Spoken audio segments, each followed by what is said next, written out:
All right, everybody, welcome back to the Rich Mind Podcast. Randy Wilson here. Greg Young joined us again. And today we're going to try to share some stories with you, some personal experiences that hopefully will resonate with you. Hopefully, will maybe light a fire underneath you as well. We were just chatting before we hit record here today of all the changes that are going on out there in our world today. And the thing is I think that they might feel like it's like even more so today than it has been in the past. But what I will tell you, in that in my experience, that it's been as difficult in the past as well. A lot of my journey started back in the '07, '08 timeframe. That's really when I started to discover my own personal development, started to work on my financial education, started working on figuring out different income streams, because of a lot of the things that are going on today were going on back then as well. So the discussion today, I want to share some personal stories, some of my own personal stories. One about my father, which has been a big influence on my life. Once again, hopefully, maybe it will maybe shed a light on kind of where you're at in your journey, maybe light a fire underneath you. But then also want to share a little bit of a story about actually, he was a neighbor of mine. It's amazing. People come in and out of your life at the right times, right? So it's like this person that I'm going to refer to. Actually, his name's Mike. He was in my life for maybe 2 or 3 years, and I haven't talked to him in a long time. And it's not that we stopped being, I mean, it's like we weren't, it's not that we were tried to not be friends. It's like he didn't do anything to me and I didn't do anything to him. We just kind of fell away from each other. But those 2 or 3 years that we were together, he taught me so much. And it was at the very beginning stages of this journey for myself, my personal development journey, that I want to share a story about that as well. So, yeah, I want to get better. I told Greg, I want to get better at telling stories. So hopefully they'll resonate with you. If you enjoy them, obviously let us know, give us some feedback, and we'll try to just keep trying to get better at helping you along in your journey to achieve this dream life that you're trying to achieve. I know, like I said, it's a struggle, it's a challenge. We talk about all of those different things. Today might be a little bit of a challenging type of conversation, meaning it might challenge some of those beliefs that you have set up in your own mind. But that's good. That's what needs to happen. That's what we are trying to do here. We're trying to push you, not over a ledge, right? Not trying to get you totally out of kilter, but at the same time, just nudge you a little bit. Just keep you moving forward, understanding that there are bigger and better days to come, but you just have to take some action. So, with that long-winded introduction, Greg, what'd you think, man? You gonna tell some stories today? Yeah, I have a few stories, at least in my mind, that might come up here. So we'll see how everything goes. And like you said, I want to become a better storyteller as well. So this is good, a good illustration for our audience. The only way to do that is to practice and fumble through it sometimes and get feedback and get better, right? So that's what we're doing here. 100%. It just takes practice. When I first started out on trying to, discover or deliver some content online, that's one thing I realized real quick is that the stories that I would hear from others, right? People telling their own personal stories, uh, that's what resonated the most with me. And so I've gotten better at it. I wouldn't claim to be very good at it yet. I'm practicing. Like you said, over 200 episodes in, I'm trying to get better at it every time. So hopefully today will come out and I'll be able to articulate this story even a little bit better. We have a common friend, Dan Armstrong. Shout out to Dan. That man, Dan Armstrong is fantastic at telling stories. And you can sit in a room with that guy and he can start painting pictures with words. And it's just like, it just takes you right there. That's how good I want to get. That's my inspiration to keep trying to tell stories. So, anyways, Dan, shout out to you, buddy. You're the best. Let's dive in. You want to just do that real quick? Do you want me to start with the couple things that I talked about, or did you have anything else you wanted to share before I kind of dove into what the stories that I had? Yeah, no, jump right in, Randy. Cool. Well, folks, as I mentioned at the very beginning here, we may or may not be going some challenging times, right? Each one of us individually, right? Whether we have jobs, whether we have businesses, we all, we've always got things going on in our own lives that are challenging us day to day. And so the story I want to start off with is about my father. My father, for as long as I can remember, was always just comfortable. He had a job. We actually worked for the same company. It was a supermarket chain regionally here in Indiana. He was with the company 30 years, I want to say, at the end. So let's say that the time frame that I'm referring to today in this story is, maybe 20 years in. So he was comfortable. He thought that he knew everybody. Everybody knew him. He thought that there wasn't really any way that anything could go wrong. Um, he didn't really challenge himself, right? I can remember I actually worked for him in the summer. So he actually worked out of in the warehouse. A salvage dock is what it was called, the salvage dock. And he would just say, "Hey, you want to come help me out today? I need to." We would move equipment and pick up equipment, deliver equipment. Those types of things was the job that he had. He was just managing that type of the business. And I would tell him that, yeah, heck yeah, in the summer, I didn't have anything going on. So yeah, let's jump in the truck. Let's go deliver this piece and pick up that piece and whatever. But it was physically demanding because it was hot, right? It's hot up in a truck. But at the same time, it wasn't challenging at all. He was not pushing himself to become more. He thought that he was going to just retire in this position. He was probably in his about the age I am now, maybe late 40s, early 50s. Once again, the time frame that I'm referring to. But what happened was, and the part of the story that I really want to get to is that he, in that '07, '08 timeframe, back when the company that we were working for, both of us that we were working for, started to struggle. They were going through some financial hardship. The leadership was making some bad decisions, and unfortunately, they had to file bankruptcy. And then we actually got bought out by a private equity firm, is actually what happened. And when that happened, they came in and stripped the company. Maybe that might sound familiar with some of the stories that you're hearing about there in the world today. Literally, they came in and stripped the company clean. They were firing and letting go anybody that was not essential, whatever they deemed that to be, right? I lost my store at that time. I've shared that story in the past. I won't go into too much detail on that story today, but I actually lost my store. They closed my store. I didn't lose my job, but I lost my store, which once again, that was the wake up call that gave me the fire under my butt that I needed to get moving. I needed to start figuring some things out. Well, for my father was the opposite. He got canned. He got let go. He got fired at, I want to say, early to mid 50s. And you talk about somebody he was devastated. He didn't know what he was going to do.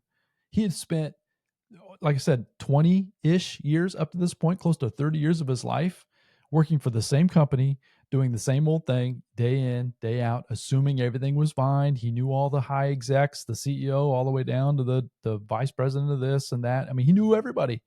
They knew him. How in the world could that happen?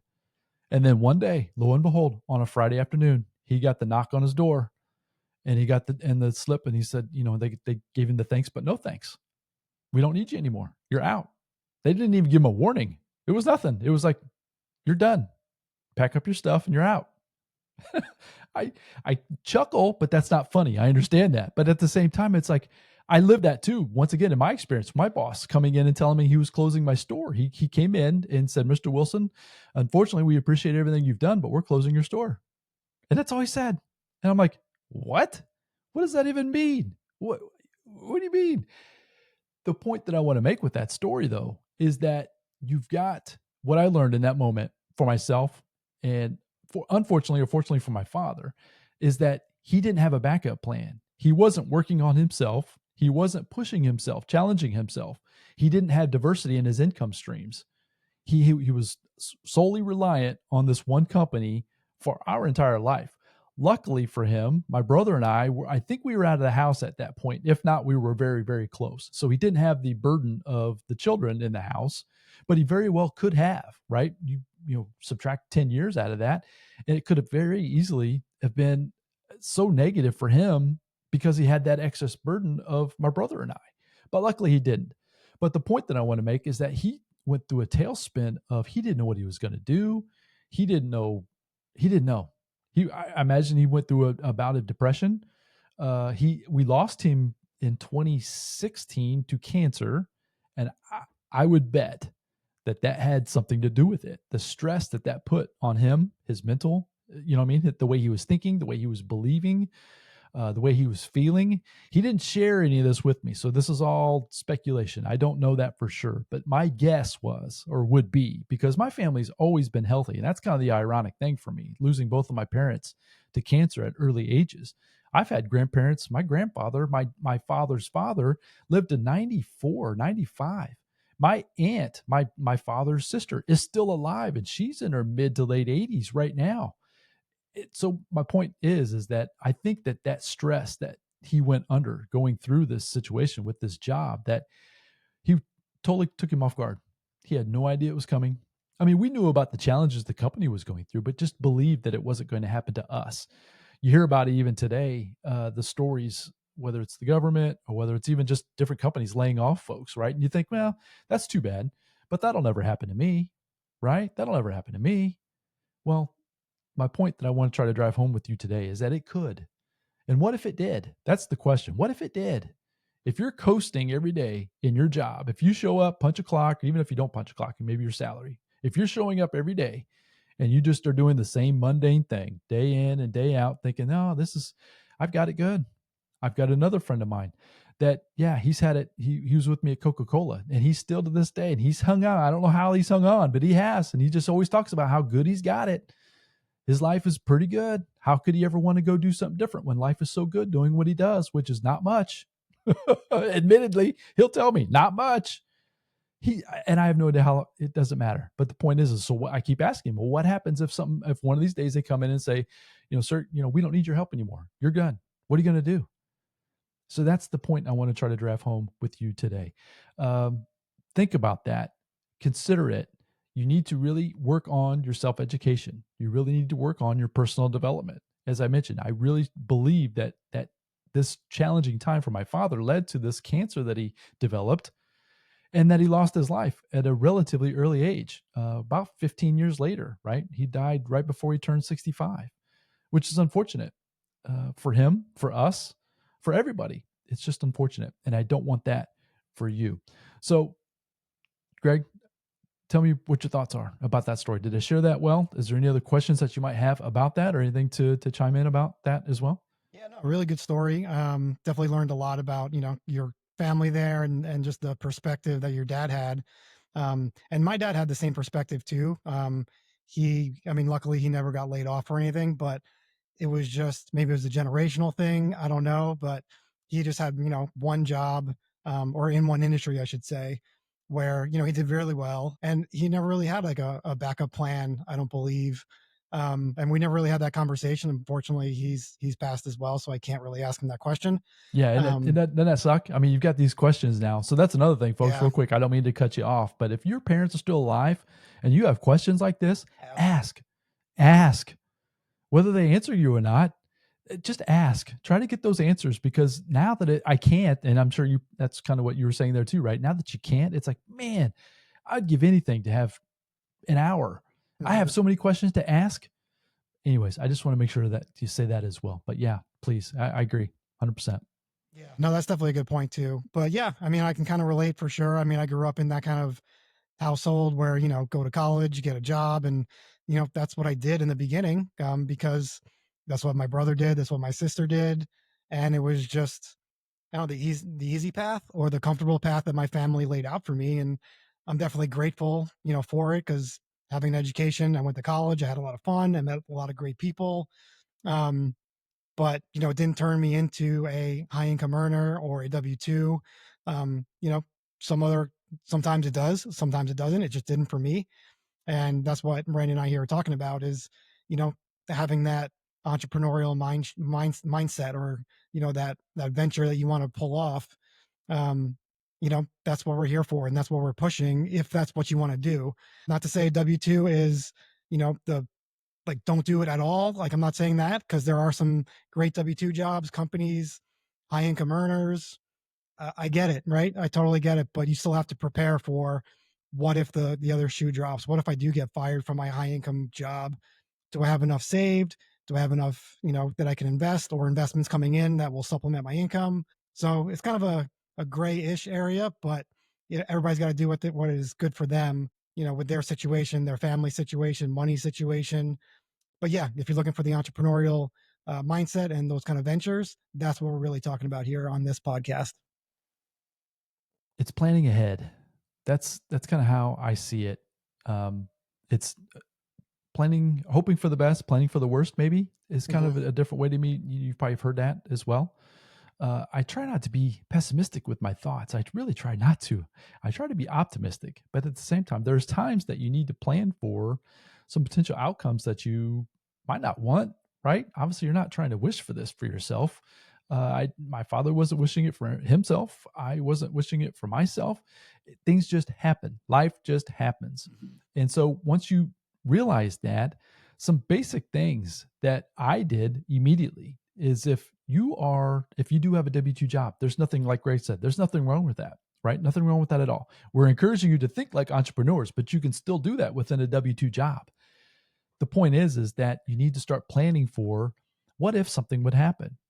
If you are living paycheck to paycheck, I don't care if you're making $1 million a year. I don't care if you're making mid six figures. I don't care. I don't care how much you make. If you're spending it all, that's a red flag. That would be the first place to start. You need to think through your current expenses and start trying to think, is it needed? Do I have to have these things? If there's any chance at all that this type of a situation could happen to you, if you don't start thinking about that type of thing now, right now, today, that could be the end of you being able to even survive. Can you imagine if you were living paycheck to paycheck and you were living in this beautiful fancy home, driving the BMWs or the Mercedes or whatever, the big SUV, whatever it is, trying to keep up with the Joneses, right? And you lose your job. Where's that stuff going to go? It's going to go right back to the bank because that's who actually owns your stuff, folks. It's not you, it's the bank. It's just understanding those things. So once again, that's financial education, right? You've got to understand that you think you own your things, but you don't own your things. The bank owns your stuff. They carry the notes, they carry the mortgage, right? But you've got to understand those things. So with that said, you need to try to reduce and eliminate as much as you possibly can. You need to try to add some different skill sets. I was telling Greg before we jumped on here today, that's one thing I'm always trying to do with my own children and even myself, right? But I'll use them as an example for this time, right? All three of them have different skill sets. Number one, the skill set I try to teach them or try to encourage them to keep getting better at is sales, communication, verbal, written, doesn't matter. Communication, because that's all that sales is, right? Is communication back and forth, sharing a story, finding out a solution for somebody else's problem, but they're all great at sales. I tell my daughter all the time, I said, girl, sweetheart, you could sell it ice to an Eskimo. And that's fantastic. My son's very good at it as well. He has a high intensive job where he has to sell every day and he's doing well at it. He comes home and he's, bad days, rough days, whatever. I'm like, son, you're good. I'm telling you, the skill set, the muscles that you're building up through this skill set will allow you then to go out and do anything at any time if this situation type of thing would happen for yourself. But what they've also done with these skill sets, this might sound a little contrarian, right? I've told you before, I think contrarian. Like if somebody says X, I'm always thinking Y, and vice versa. If someone says turn right, I'm peeking turning left because that's just how I operate, and it's worked out well for me. So maybe this would be a little bit of a contrarian thought. But another skill set that all three of my children have is bartending. They know how to tend bar. They know how to mix drinks. And guess what? It's amazing. They will go out and they'll have their little side gig bartending jobs and they come home with wads of cash. Odds, like lots. In my opinion, it's lots for 20 some old year old kids to go out in an evening, kind of a side hustle type thing, and they get paid well because it's a skill set. That's the point I want to try to make is you need to make sure you're building up your skill sets that are valuable in the marketplace. Communication, sales, bartending is just another example. My daughter, my middle daughter, she actually has her insurance license as well. She can sell insurance in the state of Indiana, so she can do that as well. But she's diversified. If one thing fell through, she'd be able to hop on to the next thing and the next thing and the next thing. Would there be a little bit of a setback? Yeah, 100%. Would she be disappointed? Sure, we all would be. But the point is that she wouldn't be devastated like my father was. Like really how I was. Like I said, when they took my store away from me, I was devastated. I kept my job. I didn't lose my pay. But man, it was just like, wow, all this hard work, all this effort was for nothing. At least that's how it felt to me. And man, if I just would have known, if I would have been a little bit more diversified like I am today, life would have been so much better. And that's definitely the point that I want to drive home here today. Yeah, I think sales, you mentioned it. It's probably, if I had to give myself one skill going back to 20 years, it would be learn sales and really understand sales is not like me pushing a product or service onto that person. It's me helping that person and solving their problem because it's a different mindset when you have that. And I didn't learn that because I was a realtor when I lived back in Arizona from 2015 to about 2021. And I didn't have that mindset. And I learned that afterwards. And now I'm actually getting my license here in Florida. I'm not sure 100% if I'm going to be a realtor or if I'm going to do something else with it. But my point is just always having that skill available, like you're saying, Randy, is so important. And I can always, like you said, fall back to if times get hard for me or the economy goes, the way I don't want it to go. I can literally just pull that lever and be like, all right, cool. I'm a realtor again. I pretty much know what to do. It's just different environment and different people, but it's the same thing. And coming with that sales mentality of who can I help, not who can I sell to get a commission today. It's a very different approach. And I'm actually looking forward to kind of utilizing that approach and seeing just how different it makes me feel kind of going from, A to Z with that approach as opposed to my previous one. 100%. And so I'll just refer back to my son with his position, right? It's a high pressured sales, meaning pressure, just meaning it's just active. It's very busy, right? He's very busy talking to multiple people different days. And so he's got a lot of things going on. Anyways, that's what I mean by pressure for him. But yes, I tell him all the time, son, all you're trying to do is solve these people's problems. That's it. Some of them are going to be mad at you. Some of them are going to hate you. Some of them are going to cuss at you because maybe you can't fix their problem the way they want it done. Right. But that's a whole nother story. That's a challenge to work through. But at the end of the day, all he's trying to do every single day is trying to solve people's problems with the solution that he has to offer. I didn't know that growing up. You hear about the salespeople trying to sell you their stuff, and there's still people out there that are always trying to just get, right? Trying to get from you. Give me your money. All that stuff. And you can smell that or feel that a mile away. But when someone's genuine, trying to help, and I think that's what I'm hearing you say, right? It's just that it's a mindset shift that when you're in a sales transaction with somebody, you're actually trying to help them solve a problem. And when you can do that genuinely, knowing that your product or service will solve that problem or at least has a very good chance of doing so, then yeah, then it's not an uncomfortable situation. It's actually enjoyable versus uncomfortable, which yeah, that's been his experience as well. When he gets the feedback, right? When he does a good job or when he has a good experience with the person that he's helped solve one of these problems and he gets feedback about that, yeah, it feels good, right? Because you did a good job. Was it challenging? Sure. Was it enjoyable? Maybe not the entire process, but at the end of the day, it's solving those people's problems is what allows him to be successful in this type of an environment. So it's putting yourself in those types of situations, right? Thinking about it differently with that mindset shift. That's huge. Yeah, I loved how you brought that up. Yeah, and just having that skill set. And I think, like I said, I don't want to beat the dead horse here, but sales is one of those skills that you can take from any niche, any industry. Yeah, there's some tweaks, obviously, if you're selling a product versus a service, but it's very, very adaptable. So once you learn the basics of sales, you can, if yeah, you can basically adapt it to any kind of niche that you might need to, like you're talking about. If something goes wrong, you lose your job, or whatever the case may be, you find yourself in a different area altogether. Like your daughter with insurance, bartending to insurance, they're both kind of salesy, but they're a very different approach, different avatars, different clients. But it's a very seamless process once you understand who you're serving, right? 100%. 100%. So, folks, you might be thinking out there, okay, I'm hearing you guys, and I understand that I need to make some pivots in my life, but I don't even know where to get started. Where do I even begin? Which leads me to a little bit of a quick other story that I want to share with you. So, once again, early on in my journey, I mentioned my friend Mike, that was my neighbor, that was in my life for about 2 or 3 years. He he was a fantastic human. He was fascinating to me. We were about the same age. His kids were a little younger than mine, but at the same time, we were about that same age.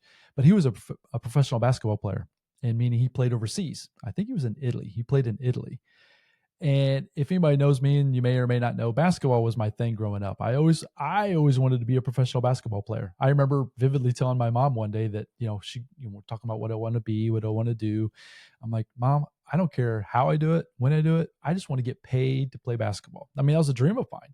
I didn't quite make it. I was only 6 foot. I jumped a little bit. I had a decent shot, but anyways, well, we won't go down that rabbit trail today. But my friend Mike, right, my neighbor Mike, he did, and he was professional. He was about 6'4", probably 220, just a solid rock of muscle head to toe, could jump, dunk. It was He was fun. It was so much fun, but it pushed me. It challenged me, right? But the point I want to make with Mike's story, or the story about Mike, maybe I'll bring him up again because it was such an enlightening point of my life. I learned so much from the guy that he would have the ability, or he had the confidence in his own abilities, whether it was through sport or even just day to day life, where he would just step into things, and it always seemed like it worked out well for him, no matter what. It's like he would, whatever decision he made, it was like it always seemed to come up great. And when this happened to me about losing my job, and I knew I needed to pivot, and watching my father go through his situation about this same time frame, I finally got the courage. And that's where I'm even telling you folks to ask, right? I was like, Mike, how do you have the courage to just step into whatever it might be, whether it's a new position, or he would change teams off seasons, right? So he would go into a totally different environment, but it's halfway across the world in Italy. His family's back here at home. I mean, I'm like, Mike, how do you even have the courage to do any of that? And I'll never forget his answer. He goes, I just step into it and I figure it out. That's all he said. And so that almost became a mantra of mine, is that I'll just step into it and I'll figure it out. And that's all he did. That's how he lived his life. He believed in himself so much, in his ability, and in everything that he did, that it would always work out to some degree. Now, was it perfect every single time? In my eyes, it was. He was doing pretty well. But yeah, I'm sure he had some setbacks, but he always figured it out. And so that's what I want to leave with you today, folks, is that yes, you might not have all the answers, but if you don't have the courage to step into something different, right? Push up against that comfort zone, push up against these beliefs that we're talking about. You've got to step into it and figure it out as you go. I've mentioned multiple times on the podcast about the podcast. I had no idea what I was doing. I had no idea what I wanted to do with it. But through Mike's encouragement, see, that's where he's talking to me all the time. He might not even know this. Like I said, we've kind of fallen away. We don't really talk to each other much anymore. But I'm always telling myself, just step into it and figure it out. And that's worked out well for me. So maybe that's the last piece. I just want to leave some encouragement to you listening to us today, is to think about it, have some courage. You may or may not need to talk to different people about it. You can talk to Greg and I about it, right? Reach out to us, info@richmind.co. Maybe we can give you some advice, give you some people to maybe talk to, right? Listen to this resource, follow this person, right? We'd be more than happy to try to help you do that.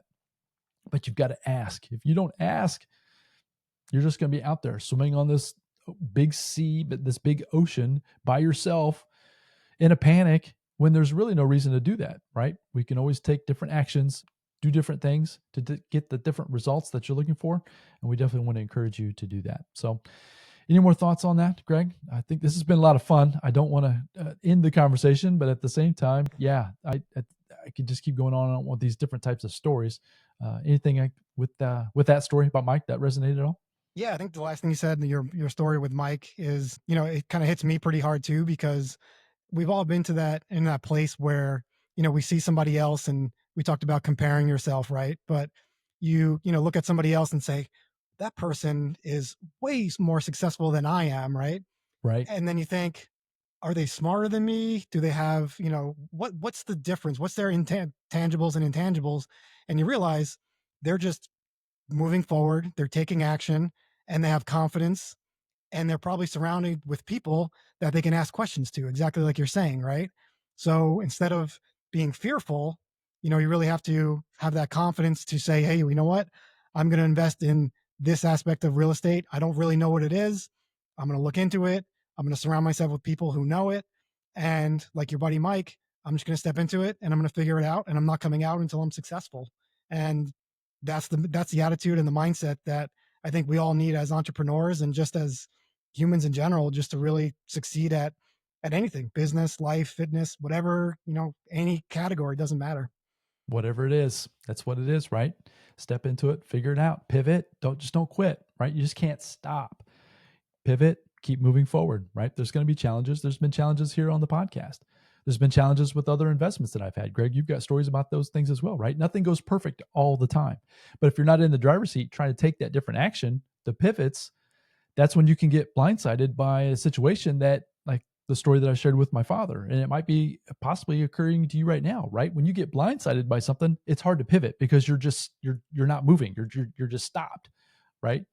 yes, you're going to a job, but it's like you're not moving within that job. You're not trying to change. You're not trying to become more. You're not trying to do more. You're not trying to, it's that moving is what I'm trying to encourage you to hear today. So go find the resources, whether it's the Rich Mind podcast. We've got over 200 episodes. You can binge listen to a lot of the things we talk about here. YouTube is a great resource. There's books, obviously libraries. Go to a library, find a book. That's where I got started. There's so many different things, but the point is that you need to take action. Take action. Don't let these circumstances just beat you up. Please don't do it. Step into it and figure it out. Man, I love it. I think we're going to wrap it up right there. You came to me, or I think we kind of discussed what the next episode was going to be about, but I think you're going to lead the next one a little bit more so than myself. So I was hoping maybe you might be able to share that with everybody. What are we going to talk about next time? Yeah, so we're going to talk about writing a book. I know, Randy, you've asked me about my book writing experience. So yeah, we're just going to share some ideas and thoughts. Kind of a 30,000 overfoot view of it. But if anybody wants to, write a book, and we'll get into it in the next episode. But yeah, that's what we're going to talk about. So should be a fun one. Yeah, it will be a fun one. So, folks, this is going to be kind of a piggyback episode, meaning the next one is going to kind of piggyback off what we discussed here today. So, some of that comfort zone might be getting your thoughts out, right? Writing a book. You might decide or realize that you need to get out into the marketplace and start communicating with folks in a different way. You might have a podcast within you at some point on the podcast. I wouldn't mind going through kind of the steps what I did, very similar to what Greg's going to do with writing the book. And I can talk about the things that I did to launch the podcast. That might be something that you might need to start doing for yourself while you still keep this W-2 job. The point is that it's about pivots. It's about doing things differently and not getting stuck in that. I don't know what to do. I don't know how to get that done. Well, I had a thought, well, Greg, you're about ready to publish your second book. It's not a co-author. He's the publisher. It's his name right on the front. I've seen it. It's pretty cool. So if that is a desire of yours, right? We've talked about sharing different stories, but if that's something that resonates with you, something you wouldn't mind trying to do, that's what I thought, that we have a 30,000 foot view conversation about that, right? Going through some of the steps that it would take to get that process from idea to published book. In a physical copy. You shared just even this last week an image where some of the books were shared out in the community. Maybe we'll touch base on that. That was a super cool post that you made about that. We'll talk about that as well, how it can impact people beyond so much further than you can ever imagine. And that's super cool. So anyways, folks, we appreciate your time and attention. If Greg and I can help in any way, reach out to us. info@richmind.co. That's the easiest way. Just reach out to us and let us know. How can we help? We were trying to help you as much as we can, trying to share different stories, different things that are going on and have gone on in our own life, trying to light a fire underneath you to get yourself moving, get yourself motivated. As I mentioned, we're trying to nudge you. We're not trying to push you, not trying to push you over the ledge, but trying to nudge you a little bit, try to get you moving. And if you can do that and start today, start as soon as you get off this episode, who knows where you'll be a few years from now, a few months from now. It can really happen relatively quickly if you put in the work and do the action to reach the different result. So go out there, have a fantastic day. If you wouldn't mind sharing this episode with your family and friends, we'd greatly appreciate that as well. And we'll come back and talk about writing a book and publishing a book in the next episode very soon. We'll talk then. Bye now.